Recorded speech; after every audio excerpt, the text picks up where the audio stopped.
What's going on? Your boy DJ Black Mark Shay Diddy. Welcome to another episode of the Street Light series. And today we got a man in here who needs no introduction. Right. Oakland legend, Darryl Reed, aka Lil D. What's going on, my brother? What's going on, Marcus? Oh man, you don't call me my government name. You know what I'm saying? Nah, man, how you doing, brother? I'm doing all right, man. Appreciate you inviting me over here, do this interview. You know, and hopefully you can ask some interesting questions and I can provide some interesting response. Well, for the people who may not know you, how would you introduce yourself, or what would you tell people about you when they're like, okay, why am I listening to Darryl Reed right now? Well, I grew up in East Oakland. I graduated in 1986 from high school, Fremont High. Mm-hmm. But the streets of Oakland is kind of rough and grimy, and I got caught up in the streets because I started hustling, you know. Right. And in 1988, I was indicted by the federal government for manufacturing of crack cocaine. And I was given 35 years because I wouldn't cooperate and help the government bring down other guys in the Bay Area. 35. Yeah, man. But Obama came and got you out. Well, I filed a clemency to the president, Barack Obama. I had online petitions. Thousands of people signed petitions asking for me to receive clemency. And because of all the support that I had from the community, Obama granted me clemency, and I was released on October the 13th, 2016, after doing 28 years in federal prison. Wow. Why do you think people got behind you and supported your clemency to get out? You know, because I'm sure there's a lot of people in jail that's going through the same thing, and it's kind of difficult to get a mob of people behind you to support, you coming home. Well, because for one, for a nonviolent drug crime, seems excessive. 28 years is unjust. Right. And by me having the family and the support that I have from guys like MC Hammer, E40, Too Short, Gary Payton, all these guys being my friends, coming up in prison, visiting me, and me having letters written on my behalf from organizations in Oakland that I was helping with at-risk kids, that gave me the support that I needed for Obama to look at my case, and he went on and granted me the clemency. Wow. How did those people become your friends? Like Gary Payton? Oh, yeah. I grew up with them, and, before they made it, I was that guy, right? And I looked out for a lot of them guys before they made it. And they just so happened didn't forget about my generosity when I was young and having a lot of money. That's sweet. Do you think that because of some of your relatives, because I heard that you were the nephew of Felix Mitchell? Yeah, but that part is a rumor. It's a rumor. Oh, wow. But do you think that at the time that they might have given you such an excessive sentence because of that rumor? Oh, from my association with the 69 Mob, of course. That's crazy. Yeah, oh, the feds thought that was your uncle too. Yeah, but they knew they used that to justify, giving me all the time that they gave me, Wow. Yeah. And so while I was incarcerated, though, I had already started calling from in prison to different organizations where we gathered youngsters around, and I shared with them how I got influenced by the streets, and I started giving them advice on why not to allow the drug dealers, the pimps, the hustlers to influence them because of what happened to me. So I started doing that from in prison. The administration gave me approval to do it on the phone where I call in. I talk directly to them. I let them ask me questions. So I started doing this well before I got out of prison. Right, right. So when you got out, it was only natural. That was the first thing that you wanted to start doing? Yeah, and I said I was gonna do it, and that's what I started doing. So what I started doing is putting together these speaking engagements where I invite them out on social media and flyers, a youth uprising next door to Castlemont and a couple other locations. Bring them out, and we talked about guns, why they need to stop playing with these guns, the consequences. I brought one of my attorneys there to tell them about the gun laws, to educate them. I explained to them the reason I'm doing this is because nobody who's been through what I've been through is explaining these things to y'all the way I'm going to explain it to you now. You can make your own choice if you want to listen to me or you don't want to listen to me, but I want y'all to know what the consequences is for y'all running around here playing with these guns. And so that was my whole purpose is to try to give some of these youngsters some advice so hopefully they can avoid some of the mistakes I made when I was young. Well, you were talking about influence and being influenced by the gangsters back then. Like, as a young kid, how were you being influenced to go down the path that you went? Like, what do you mean by influence? Do you remember like a key moment where you were like, this is what I want to do? Well, I grew up, my auntie had a son by Felix Wayne Jr. And I spent a lot of time with Felix because of my cousin. And my grandmama stayed in the projects in the 69th Village. And she babysitted me and my sister a lot. Yeah. So therefore, I grew up around the mob, which was the 69th Street mob. Right. And being around that and being young and seeing these things can have an effect on you. Yeah. And me growing up around that, even though both my parents was around and they was telling me they don't want me in the streets, don't want me hanging around my uncles, don't want me hanging around these other different guys. You know, if that's what you want to do, you're going to find a way to interact with the guys who are hustling in the neighborhood. So the influence won me over, you know. That's how I began to start hustling. Because you got to see the high sides of it. But as a young kid, did you ever witness anything that you were like, whoa? Of course. Okay, but you still were like, this is just part of the game. It's a choice. It was a choice like that I made. You know? And it wasn't the right choices then, but at the time, I felt they were. I wanted to put myself in a position and contribute to the household. And I chose to go down that particular path at that time, you know. Yeah. So, Do kids like in the street now approach you like you're a legend? Yeah, they do all the time. And what do you say to that? Because, you know, from your story, I know you're trying to steer kids in a different direction. But when they call you a legend for doing what you did in Oakland, it's like, how do you respond to that? Well, what I tell them is that the same way when I was young and growing up and looking up to the drug dealers, right? Yeah. I told them that led to me wanting to be a drug dealer, and I ended up wasting the majority of my life in prison. Yeah. So what I told them is that it's not wise to be looking up to me for my past, right? But the things I'm trying to do now, far as trying to help guide these youngsters in a different direction, I told them that they can look up to me for those reasons, but to look up to me for what I did back in the past, it's just not somebody that you want to look up to. You know, I keep it 100 with them. Yeah, I keep it 100 with them. So I am curious to hear about this party that you had, though, with the 3,000 people. Oh, you know what I'm saying? Like $30,000 birthday party? Yeah, well, that was for my 20th birthday party and at the Turf Club. And it was the first party that I ever had. I knew that it would be special, but I didn't know that it would turn out the way that it did. And it was like 3,000 people showed up, and we had to buy out the bar because I was underage. Oh, yeah, huh? So I just realized that your 20th birthday party, you had to... So we had to buy out the bar, but we had snuck a bunch of Dom Perignon and all that type of stuff. Yeah. But we bought out the bar.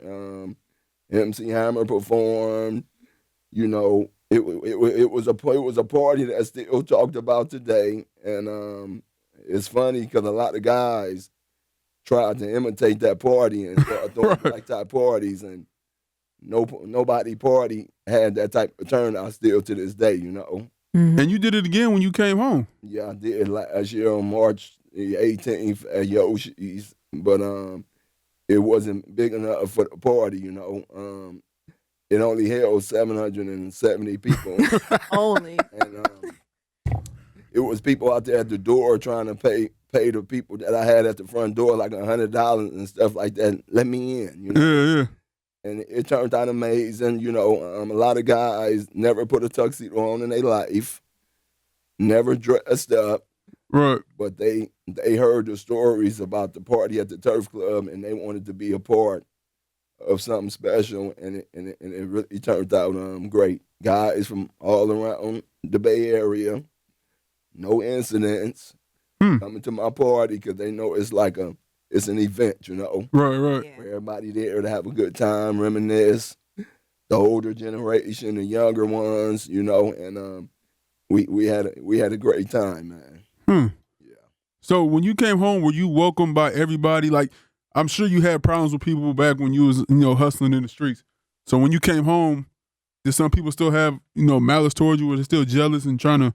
Well, you know, when you come from the past I came from, you always gonna have individuals. Even today, you gonna have individuals. They not gonna never like me.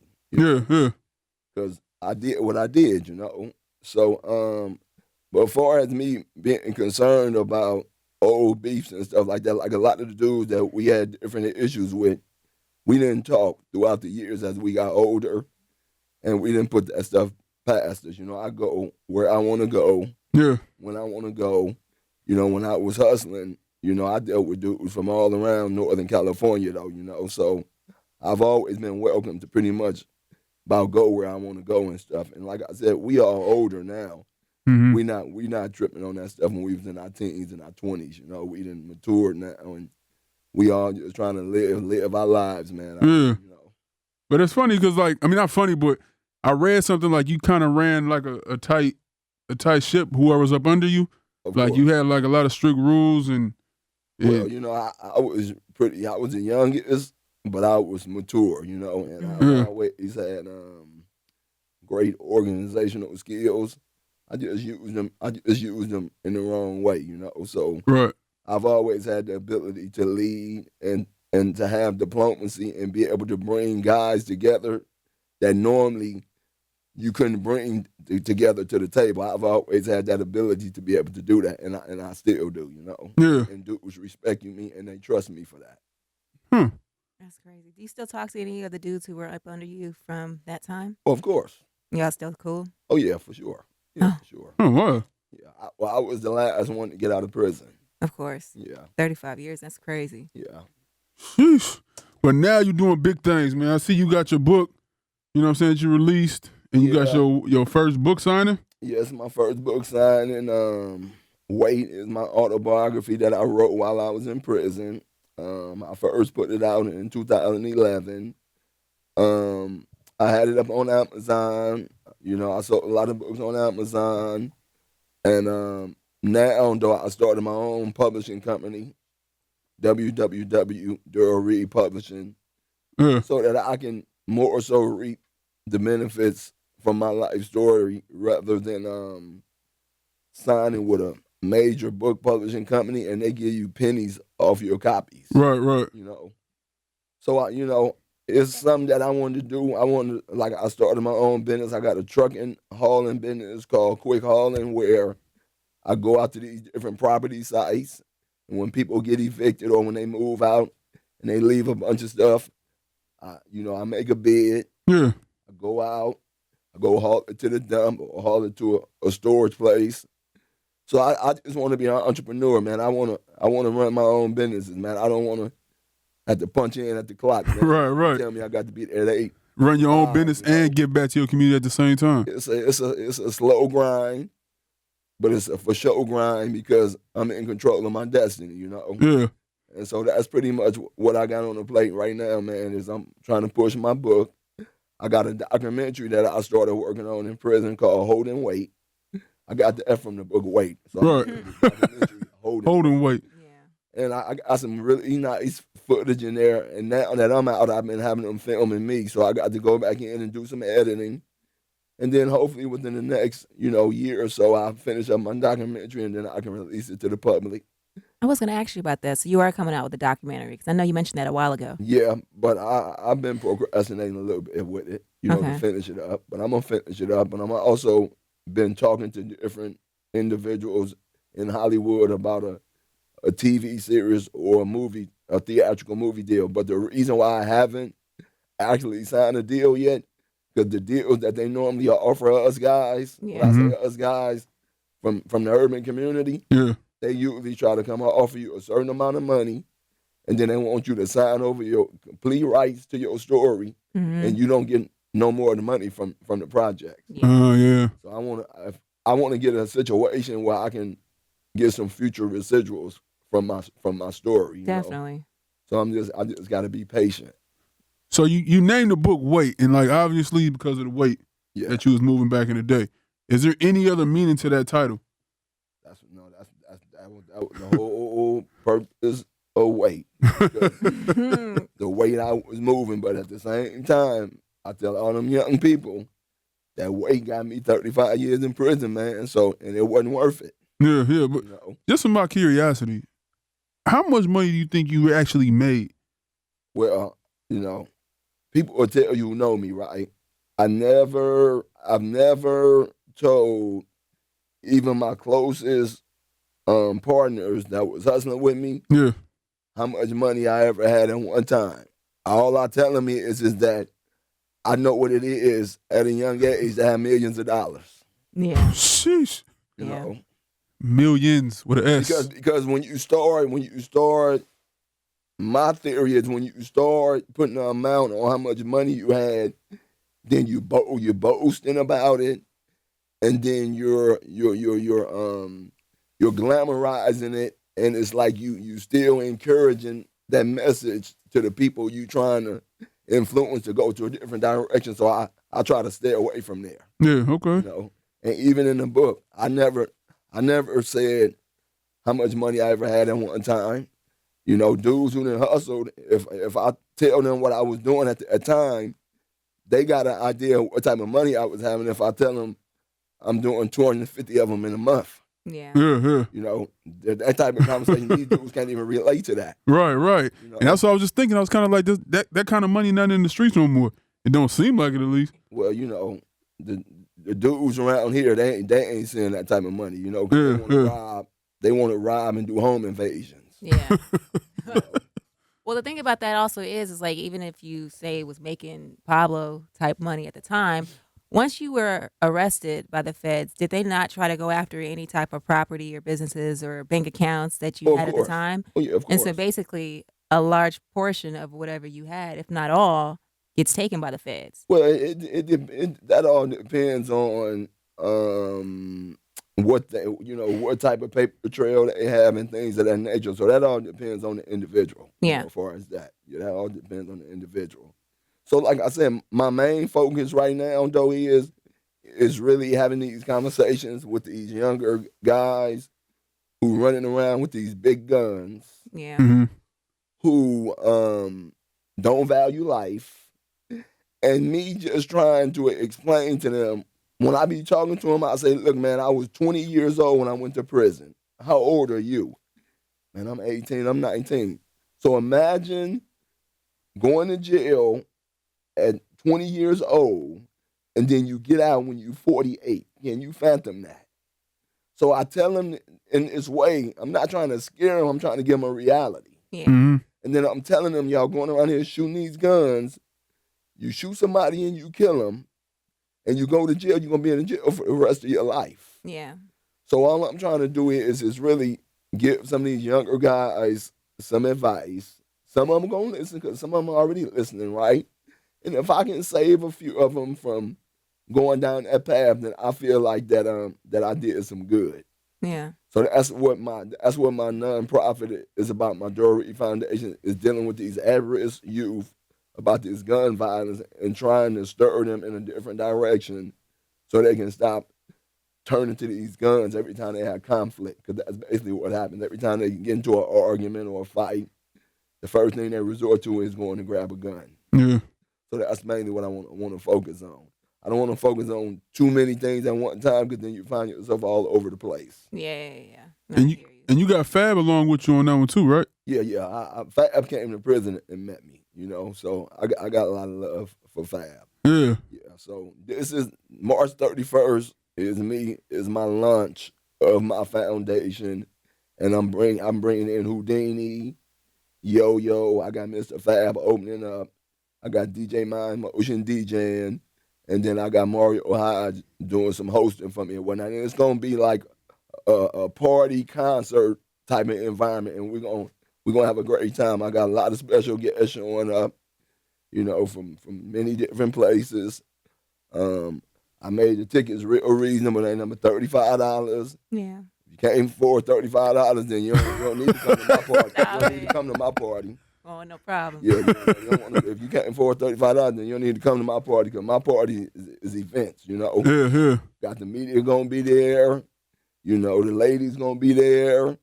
And we're gonna have a great time March 31st. And you actually have a book signing this Saturday? Yes, Sunday. At Marcus Bookstore. Yeah, I got a book signing at Marcus Bookstore. And the first time that I'm actually gonna be out signing my book. So anybody that wanna support Darryl Reed, come on out to my book signing. Mm-hmm. I got Armand from KBLX. He hosting it. And we're gonna have a great time. That's dope. Yeah, we'll have a great time. You definitely a voice that the community needs, because I feel like, unfortunately, you don't have a lot of people that can look up to and respect, and actually respect the words that they're saying. You know what I mean? Yeah. Well, you're doing great things, man. Community, man. I appreciate you for coming through and dropping some knowledge on us, sharing your story, man. It means a lot. Yeah, and I appreciate y'all giving me the opportunity on these platforms, because it allows for people who might don't know about my story, to maybe they'll look into it and check out my journey, Yeah. And I also want to sort of show people that no matter what your past has been, that if you want to try to, redeem yourself, it's a such thing as redemption, Yeah. And that everybody deserve a second chance, And so that's pretty much what my life story is right now, man. So I'm just out here and trying to do my part, but I can't do it by myself. I tell people all the time, I need other people who won't change in the community to try to do their part too, and don't give up on these young kids, man, because a lot of these young kids, parents really weren't the best parents, because they either might have been using drugs. And it's a lot of pressure on these young kids now, A lot of them trying to raise themselves at a young age, or raise their little sisters or brothers. Right.